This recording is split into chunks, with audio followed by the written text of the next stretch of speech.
Hey everyone, thanks for coming back again. Appreciate you being here. Today's video is going to be covering the Great Fates Warning, so let's get started. Going back to when I was in Helstar in California, one day Jim and Ray came over to what I would call the Helstar house.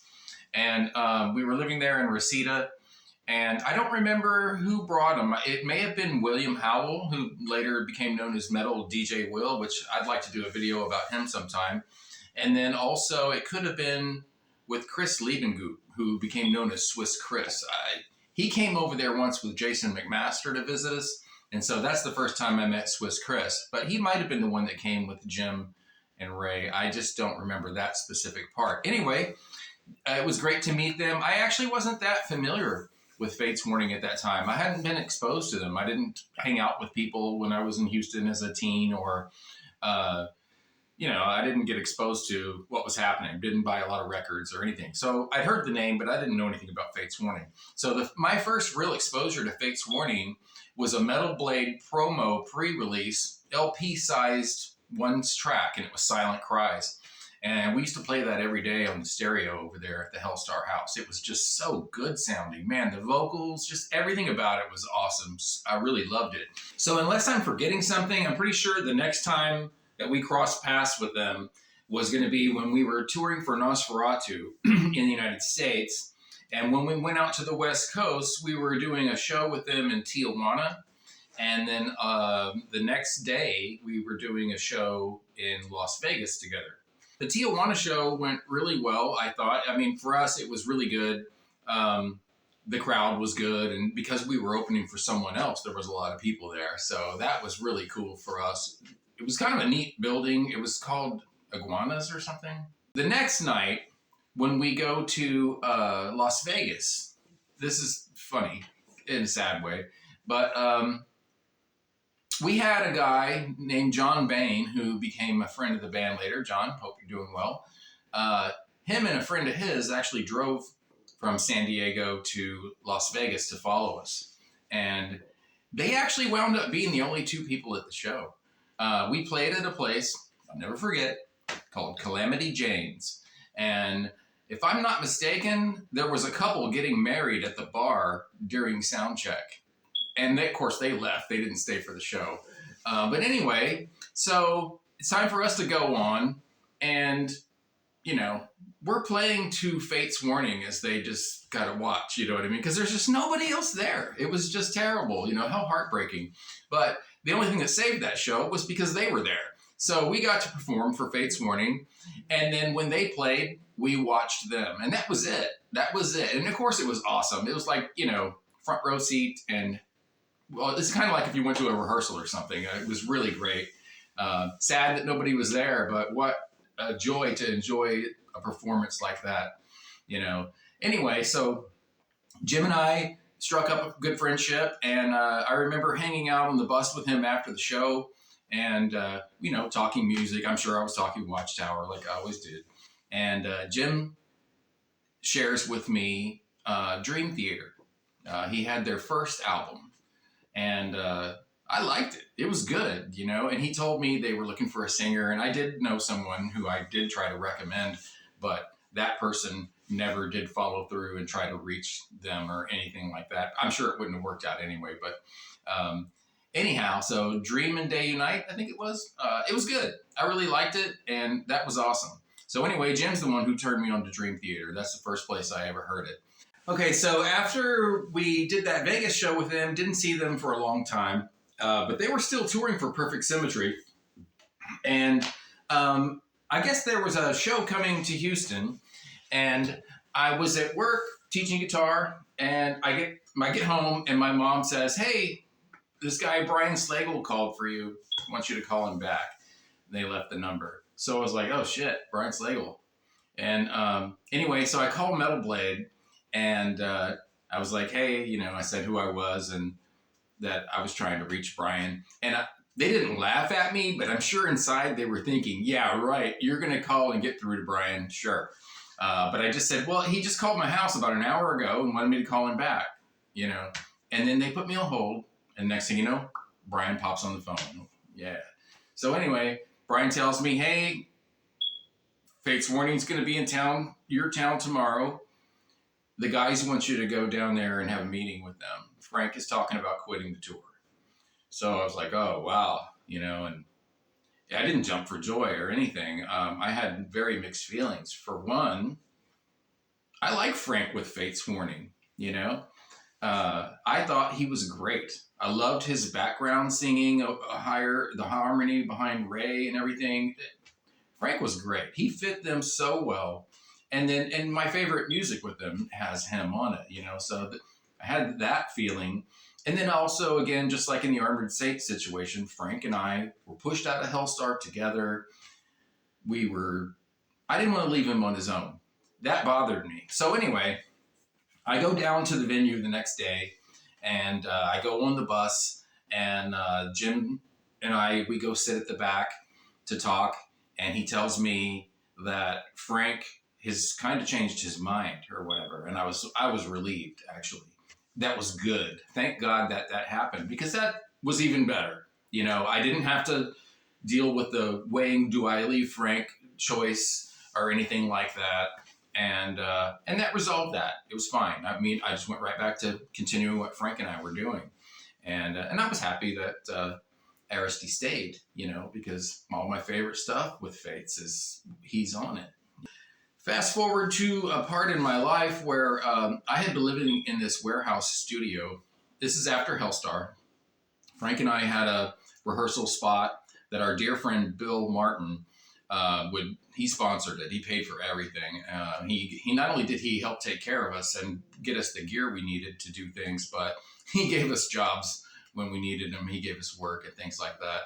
And then anyway, so it got pretty sad at different times because, there were time periods, I lived there quite a bit. There was no phone sometimes. Most of the time there was no phone. There was no hot water and no kitchen and things like that, and no shower. So sink bathing was the way of the day.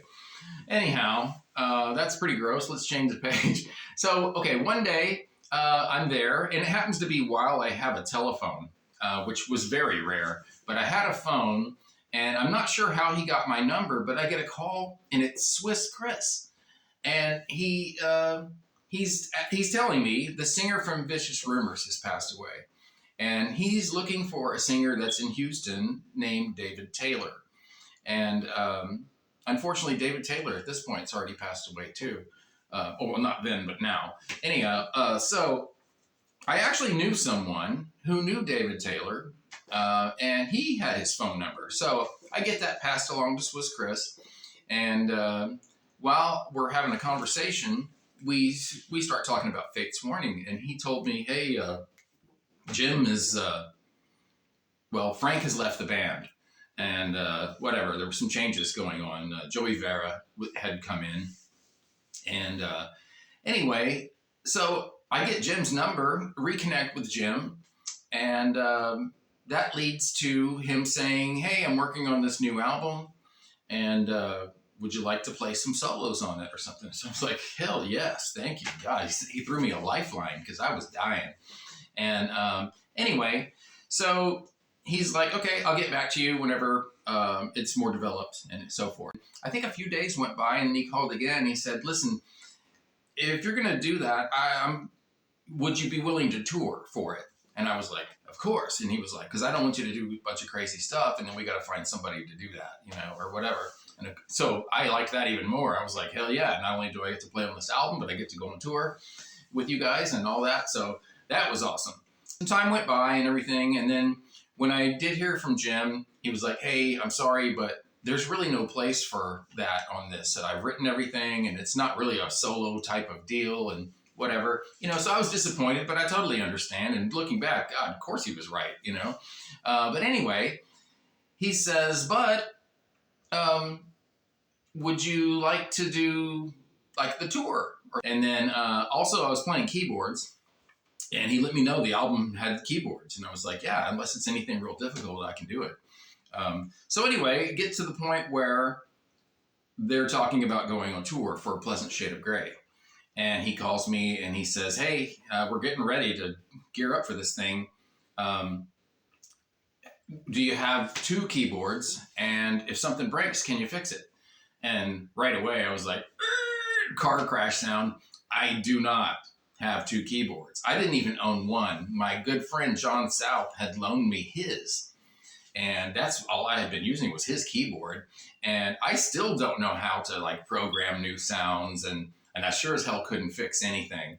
So he, in the same conversation, he says, we have a dedicated keyboard guy also that we're looking at. And I said, go with that guy. That is absolutely the way to go. It was a no-brainer, and again, I'm disappointed. I'm not going to get to do an album with him. I'm not going to get to go on tour with him, but it was the best thing. And I was just being honest. That's what it was.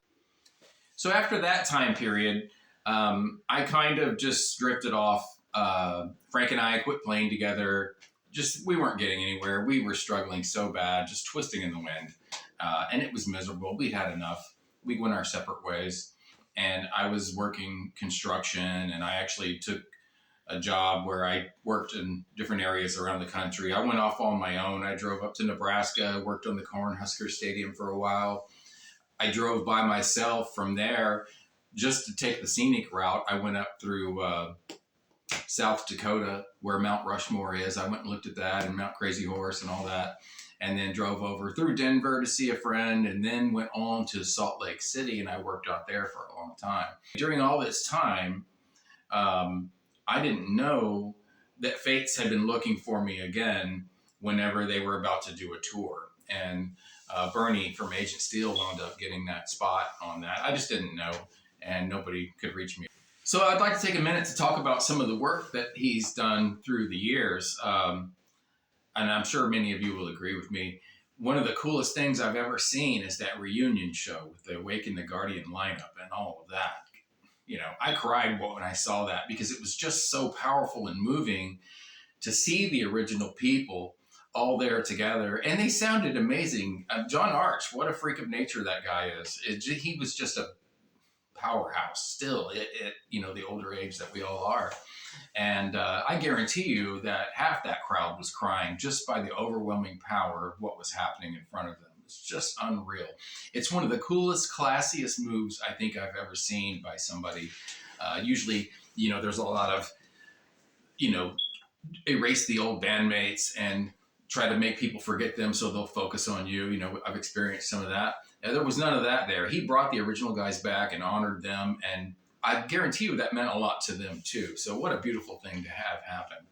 And of course, Bill Metoyer recorded that too. I believe they made a DVD out of that. And then another thing I'd like to mention too is the the Arch Matthias stuff. Wow. Midnight Serenade, so powerful. What a killer song that was. It's just so beautiful, so classy, amazing work. So hats off, Jim.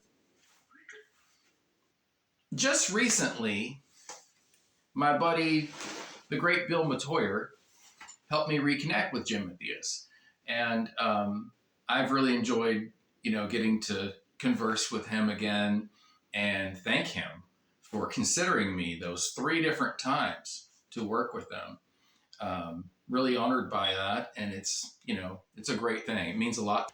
I know all of you love Fates. And if you'd like to, in the comments, you tell Jim what Fates Warning means to you and how much you love it. Thanks for watching, everyone. I really appreciate you being here. Even if you have nothing to say in the comments, just say hello. Tell me where you're at. Where are you writing me from? I love that. And you're helping my channel by interacting with it, even if you don't really have anything you feel is clever to say or what have you. So I wish you all the best. I hope you have a great weekend. Good possibility I'm doing another video on something else tomorrow, but I have no idea. Thank you. Sayonara.